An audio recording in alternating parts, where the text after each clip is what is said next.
Hello YouTube!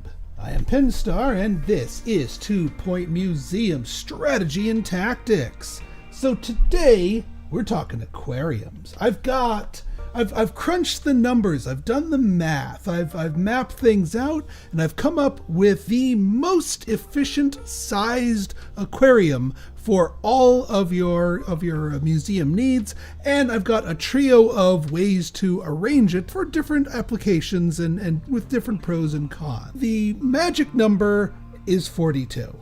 We all knew it was 42. It's always been 42. But no, specifically 42 squares. 42 squares worth of aquarium will give you the ability to house 12 fish. Now, yes, your aquariums can go larger. You can actually go all the way up to an aquarium that houses up to 20 fish. However, on a per square basis, 42 squares for 12 fish is as efficient as you get for that regards. Plus, it gives you a tank capacity that evenly fits 1 size, 2 size, or 3 size fish, depending on what application you have, without any wasted space. So let me show you a trio of ways to design it. So the most basic one is what I call the efficient aquarium, and it is simply a 7x6. This is the smallest total footprint that you can get one of these sized aquariums in. And you know what? A lot of museums, that's all you really need. You just want to be space efficient. Now, one other thing, and this goes for all of them, I would recommend putting your stuff like right opposite the door. What your feeder, your filter, if you need a temperature corrector, put them right there, because that way your staff that walk in here will have immediate access to these. And as we can see here, 42 spaces, 12 fish. Now, as far as decorating your aquarium, there's an advantage to some certain items. So firstly, I do recommend, unless you're building a tank where you just have a smattering of different fish and you don't really care about breeding them, an egg cup is absolutely worth it. You need that in order to breed them, and as well as 2 fish in order to start breeding them. But there's more. Looking at all of the different items that you can build, especially ones that are either immediately available or available for unlocking through Kudosh and only Kudosh. Obviously there are items that you can unlock with Knowledge Track, but the best item in your aquarium decorations that you can unlock with Kudosh, and not even that much, it's like 50 Kudosh, is the aquarium log. For only $300, you get a bonus of 5 filter power, which is crazy good.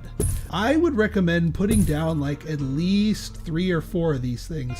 Is that going to do great stuff for your decorations? Not really. I mean, it's going to help a little bit, but you do want to get your decor up. That's where the small aquarium rock comes into play. These two seem to have some sort of a multiplicative effect to each other, because if we look at the rating here, up to a 3, up to a 4, and we're up to a 5 with just 3 or more of these rocks. And these rocks are only $200 a piece and give us 3 filter power. Now, obviously, depending on the type of fish that you're housing, if they have specific wants, if they want coral, if they want plants, if they want ruins, obviously put them in. You want those buzz bonuses. But at the very least, this gives you a rock solid core to build your aquarium. And like I said, the efficient tank is pretty darn good at doing what it does in a nice compact package. Now, what if you want a little bit more displaying power? What if you want more people to be able to see the tank? Well, then I have what I call the fish stick.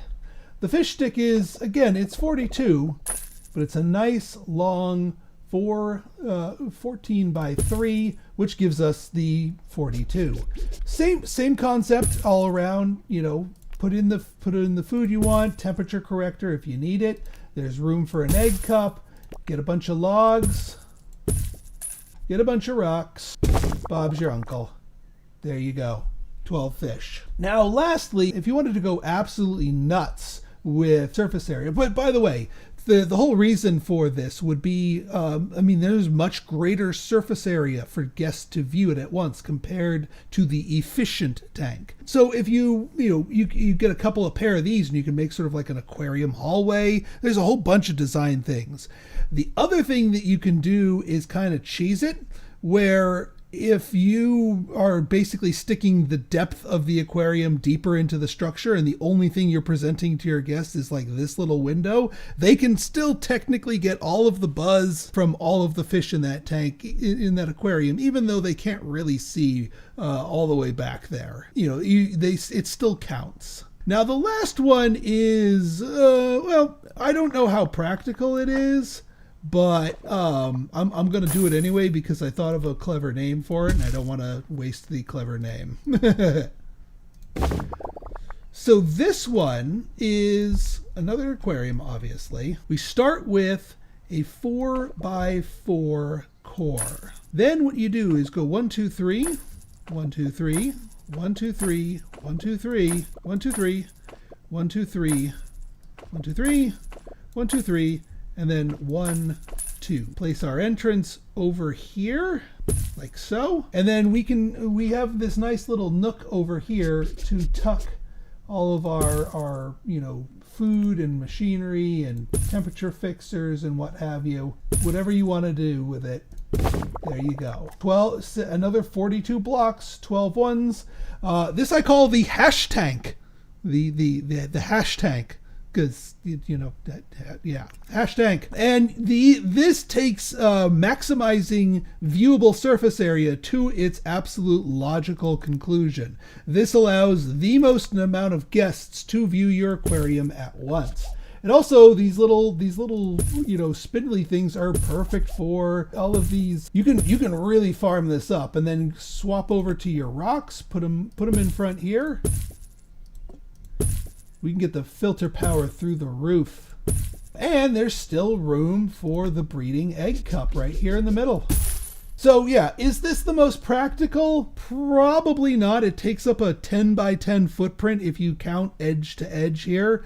But I mean, you can have a small army viewing this exhibit at once. Just make sure you put a couple of different donation or knowledge banners around in the various corners, depending on which angle people approach it from. If you have like a star attraction, this might be the place for it. So there you have it, folks. The most efficient sized aquarium and 3 different ways to build it. The other sizes are that are nearly efficient. I will post the chart of efficiency sizes in the description if you happen to want a slightly larger or slightly smaller aquarium while still trying to stick to maximum efficiency. But this is what I'm hanging my hat on right here. So if you guys like this episode and you want to see more like it, go ahead and hit that like button, hit that subscribe button, and leave me a comment, good, bad, or indifferent. Your feedback's always welcome.